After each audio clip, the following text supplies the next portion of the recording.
Hello and welcome to episode 6 of The List Makers, the now ongoing mini podcast from the Doctor Who show, where we take a top 5 topic, each list our picks and then discuss them. But there are no hard and fast rules, it's all about the chat. I'm Dave. And I'm Rob. And in this episode we are shaking things up a little bit. Our topic this month is cliffhangers, and on this occasion we are going to do our top 10. Yes. The format is the same as always, however, we'll give our lists uninterrupted and then compare notes. We're doing 10 here, partly as a bit of an experiment, partly because we think we can smash this out, partly because there are just thousands of cliffhangers and picking 5 was really tough, and even picking 10 was tough. Rob, you good to go? I am good to go, Dave. Fantastic. Look, I've got a lot to say, but I will save it until after we have made our lists, so I'm going to dive right in, because it's my turn to go first. Yes. My list, top 10 cliffhangers. Number 10, I am going for The Dalek Invasion of Earth Part 1. Now, I know a lot of people like The Daleks Part 1, and that's great as well. But for me, this is a classic cliffhanger where we arrive in broken, deserted, abandoned London. Things get worse and worse and worse. There's a build-up. We see the Roboman. Then suddenly a Dalek arises from the Thames. Yeah. And that's just a wow moment. And how must it have been the first time when people didn't know the Daleks were necessarily coming back, and suddenly, oh my God, there's a Dalek rising from the Thames. So look, that's a favourite of mine, and it gets bonus points because I have met Robert Jewell, who was inside that Dalek. Fabulous. My number 9 is a personal choice, and Rob, this one I'm going to just reenact for you because I love it. So, you ready? Yeah, please. How kind of you to drop in, Doctor. I've been looking forward to having a little chat with you. You disappoint me, Doctor. I should have thought you'd have guessed. I am the boss. I'm all around you. Exactly. I am the computer. To me, that's just a wonderful moment, delivered so well by John Dirth, that just takes a story and twists it completely on its head. Who is the boss? Who's running this corporation? Is it the master? It's the Purple era, so it could be the master. And suddenly, it's the computer. Yeah. And the story goes in a whole different direction. To me, that's what a good cliffhanger is about. Number 8 is from the classic series, and it is the end of World Enough and Time. As the Doctor arrives to rescue Bill, he finds a Cyberman who says, I waited for you. Ooh, that's good. That just sends shivers down my spine even thinking about it now. I think we all knew where the episode could have gone, and I think we were all on the edge of our seats by then going, are they going to do it? Are they going to do it? They really, oh my God, they did it! And that to me, I have rarely wanted to see the next episode of Doctor Who more than I did at the end of that cliffhanger. Yeah. Number 7, another personal favourite, maybe a classic, we'll see, and that's The Face of Evil Part 3. The Doctor confronts the evil computer Zoanon, and suddenly he has 3 of his faces screaming at him, Who am I? Who am I? And then the little kid's voice, Who am I? Who am I? That's just such a good piece of imagery, and you just want to keep watching that and finding out what goes on. Mm-hmm. Number 6, look, I had to have this one on the list. It's The Ambassadors of Death Part 2, or Cut It Open. Again, just that build-up. We don't know what's going on. We're in the middle of a great season, a really exciting story, and just the way the director builds that all up. What is the capital of Australia? How many beans make 5? Right, cut it open. Yeah. It's just a classic, plus it's the first story. There's that sting that comes in and is worthy of note. We're into our top 5 now, or my top 5 anyway. We've had no snaps so far, by the way. We've had no snaps. Okay, interesting. Number 5 for me is a personal favourite. It's also from Season 7, and it is The Silurians Part 5. Again, we've had this adventure. Kind of felt a bit like a base under siege for now. The Doctor's exploring the caves. We meet the Silurians. A few people die. And then this plague is introduced, and we're not quite sure where it's going. Then the Doctor runs out. He finds Major Baker, falls on the ground. Brigadier says, is he dead? And the Doctor turns to him. Yes, the first one. Yeah. And wow, you just know, okay, this whole story is about to open up. Yeah, it's going to kick off. Very, very big. Yeah, everything's kicking off, and it's going to like a whole new level for the last 2 episodes, and that to me is a really chilling little moment. Number 4 is also from the new series, and it is one that I thought had to be here, and that is very simply the end of the Stolen Earth. I'm regenerating. Now, I will admit this was a cop-out reprise at the end of it. But how excited were we to think, are they going to... The Doctor's just been shot by a Dalek and he said he's regenerating. We know Tennant's leaving soon. What? Would they do it? No, they wouldn't. But it was a big moment. Number 3, a classic. I would be surprised if this isn't a snap, but who knows? And that is Inferno Part 4, as the countdown goes down to 0. Merges with the credits, goes over the credits, and we know that means that the world's about to end.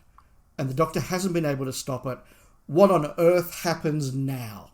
So again, a really big moment, really dramatic moment, but the way that it's just done, everything builds up, the Doctor's got a gun pointing at him, 3, 2, 1, credits start, 0. How good is that? Very good. Number 2, it's one from a favourite story of mine, and I think this is one that really is the best of the whole what on earth's going on, what happens now, and that is the Ark Part 2. It's the moment where you think this has been a lovely 2-part story. They arrived, there was a plague, they solved it, they've all gone off on another adventure. They get back. It is the Ark. Where is everybody? The statue. They finish the statue. And you look up, and the statue that's going to take 700 years of humanity's journey to make has been finished, and the head is a monoid. Yeah, that's good. Just, where do you go with that one? You need to know what's happened. And for a time travel story that doesn't use time travel that well, I think that's a classic. My number 1. Now, I am giving this one out, I want it noted, before the animated version is out on DVD. I don't know if this episode will be out before or after the DVD, but I'm doing it before the DVD comes out because I am giving my number 1 to Evil of the Daleks Part 6. It is the moment where the Doctor finally meets the Emperor Dalek. After 6 classic 60s Dalek stories, we're back on Skaro. The Doctor's been captured by the Daleks. He's taken in front of this giant Emperor Dalek, huge Emperor Dalek, big, commanding, booming voice. And the Doctor says, "It's all right, I've defeated you, and I don't care what you do to me now." And the Emperor Dalek says, "No, you've fallen for my trap. While you were looking for the Dalek human factor, we've actually worked out what the Dalek factor is. And now you'll take the Dalek factor and you will deliver it through the entire history of Earth." Cliffhanger. And it's just like, wow.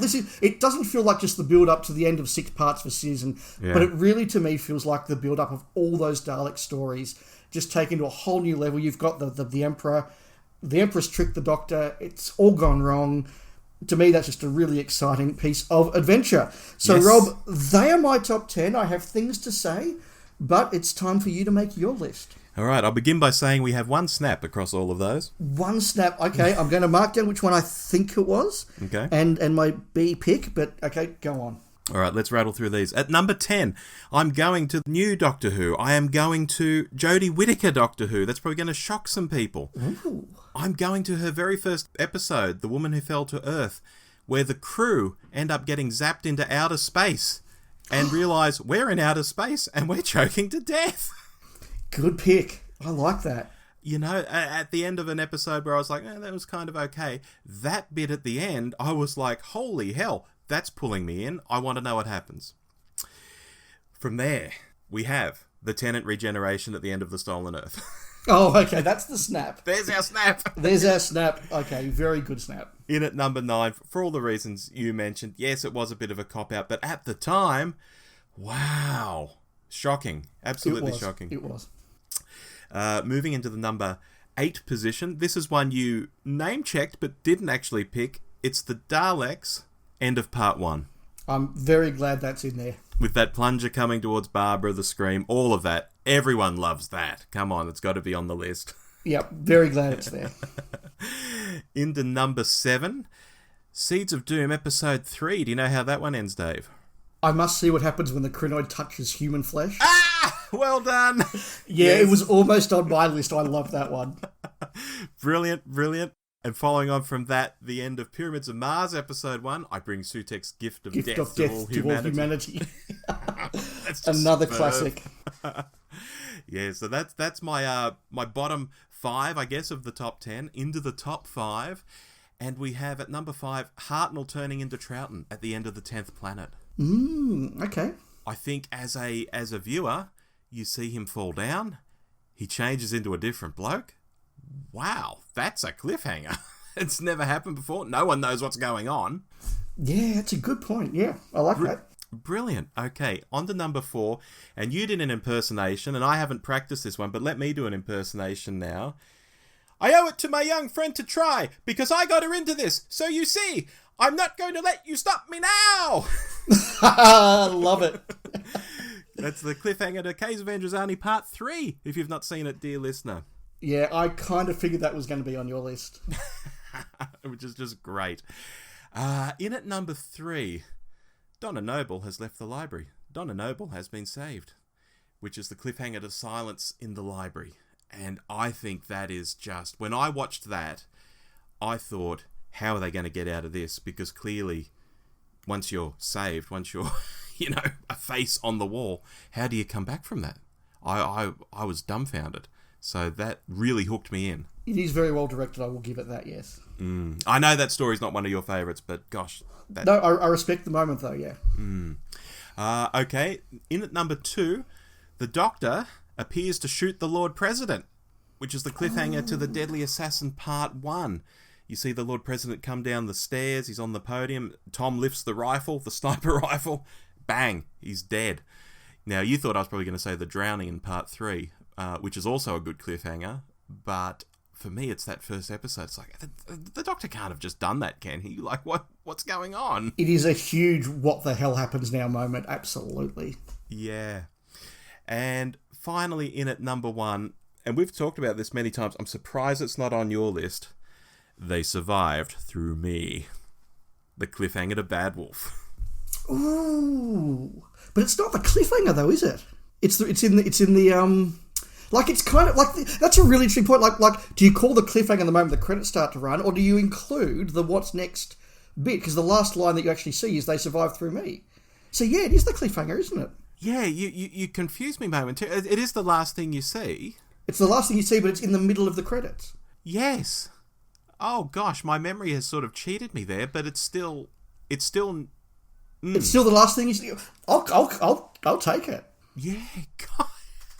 I feel kind of silly for picking that now, but at the same time, yes, it's the last thing they show you of what's happening. Yes, but in the middle of the... Well, that's an interesting point, because the new series does these very differently, because they do start the cliffhanger. Sorry, they had the cliffhanger, they start the credits, then they go, what's happening next time? And that's, if anything, even more the cliffhanger, because that's the what is meant to get you back next week.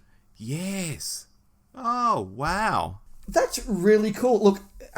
In some ways, I'm surprised we only had one snap. In others, given the whole spectrum that we could have had, I'm not actually surprised at all, because there are so many good ones. There were ones that made my list that didn't quite get in there. The Invasion of Time Part 4, where suddenly the Sontarans turn up. You're like, hang on, I thought this story was done. Wow. That's really cool. I love the Candyman at the end of Part 1 of Happiness Patrol. I like my victims to die with smiles on their faces. Yes. Horror Fang Rock Part 3, I've locked it in with us. So many good ones. None of us had Remembrance Part 1. No, good point. Dalek going up the stairs. But look, there are so many classics. I love that we had a really different list. And between us, I think we had 6 out of our 19 were New Who. That's pretty good. That's pretty good, because when I started, I wasn't sure we'd get any.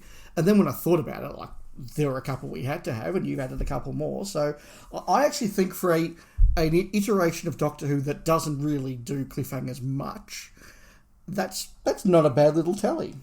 No, and look, I'm very pleased that one of my New Who ones was from the Whittaker era, which, hasn't wowed me in many ways, but the ending of that one, that first episode, where they're floating in space, and it's filmed so beautifully, it's lit really well, Jodie's hair is floating, I'm not sure quite how they got that effect. Maybe they were blowing it with a blower or something and then slowed the film down or something. And you just think, they're in outer space, they're choking to death, what have they got to sort of save them? Nothing. That to me is just a massive cliffhanger. Yeah, I reckon they filmed it by putting her underwater. That's usually how they do that. Interesting. Yeah, I'd be interested to see. Yeah, that's just a guess. But yeah, look, I remember us doing a hot take review of that and going, what the hell happens now? We've got to tune in and find out what happens next, yeah. which is the point of the cliffhanger. Are there any bad ones that come to mind, Rob? Oh, there are some episodes, and I can't think of names offhand, but there are some that just sort of end. Like someone will deliver a line and then the credits start rolling and there's no tension. It's just a line. I've seen this in the 60s episodes. I'm kicking myself now because there was one I was watching recently and it happened. I thought, that's a really silly way to end an episode. The 60s ones are interesting because sometimes they will just end on a, not an undramatic point, but kind of just a nice pause to do it. There are some that don't work at all. I think the Sensorites Part 1, where the Sensorite comes and looks at them through the spaceship window, that's just a bit too silly. I think the funniest one that's both terrible and funny has to be Horns of Nimon Part 1, where the Doctor sees a planet coming towards the disabled TARDIS and he turns to K9, it's coming right for us, and just goes to grab K9 and cuddle him. Which is hilarious, but it's so silly. Speaking of planets coming towards you, the Davo one I did, I won't let you stop me now! The planet seems an awfully long way away as he squints and sort of grimaces. He's not even in the atmosphere. Well, no, but and what I hadn't realised before is that when he sees that effect before he does that, that was meant to be him about to regenerate and stopping the regeneration. Now, I just thought they were using the same effect that they would go on to use for the regen. But no, Graham Harper deliberately was saying, no, from this moment onwards, the Doctor could regenerate at any moment, and he's just willing to not be held back. Yeah, no, that's very cool, actually. What's interesting looking through at our list is we've had almost none and possibly none of the how does the Doctor get out of this one cliffhangers. Yeah, I'm looking at this. Sarah being threatened, Sutek killing a baddie. The closest is probably Sarah being threatened in Seeds of Doom. Yeah. And that one's really effective because you see the pod in the process of opening, and it's got that really cool sound effect of the pod opening, and you know what happens. So that's really good. But I guess what I'm kind of trying to imply is that the Doctor's generally not going to die in the middle of a story. Mm. And so, oh my God, they're going to kill the Doctor. You're like, well, I know he's going to get out of it. Which is why Androzani Part 1, I think, doesn't get enough attention. And I think it's because it's got Part 3, in the same story. And wow, that's overshadows everything. But in that one, it's not a case of fire, cliffhanger. It's a case of fire, gun, bullet, they're shot. And then cliffhanger. And it's like, oh, wow, okay, they've actually shot them. Yeah, although, what probably makes me not concentrate on that so much is I'm still wondering how Shara's Jack ran up those costumes for the Doctor and Perry so quickly. It's one thing to make androids, but where do you get the clothes from? The identical clothing, like a cricket jumper, for God's sake, on Androzani Minor. No, look, that's very true. We're running up towards the end of our time limit. We've done a lot in this one. I'm very pleased with that. The final statement I guess I'm going to make is that looking at these over, there are lots of dramatic moments, lots of really cool effects and all the rest of it. But for me, what really makes a great cliffhanger is the conceptual one. The one where suddenly this story is going in a whole different direction you didn't expect, and wow, I want to be part of that. What is it for you, Rob? Yeah, look, I think it's along those lines. If I can use the cliffhanger to Deadly Assassin, where the Doctor appears to shoot the Lord President. Yes. Suddenly everything's turned on its head. It's not the Doctor in peril. It's the Doctor doing something very, very unexpected. And you're wondering, well, what just happened there? They're the kind of ones I like. Yeah, no, I think we both agree. But it is time now to pull another topic from Turlough's Hat of Rassilon. Now, I remind people, as I'm shaking the hat up, that you are very welcome to submit topics to us. A few listeners' topics have gone into the hat before this episode. But the topic for next time, Rob. Yes. Top 5 modern Doctor Who stories. Yeah, okay. Okay. But we'll be making those lists next time. Until then, I've been Dave. And I've been Rob. And we will talk then. Bye. Bye.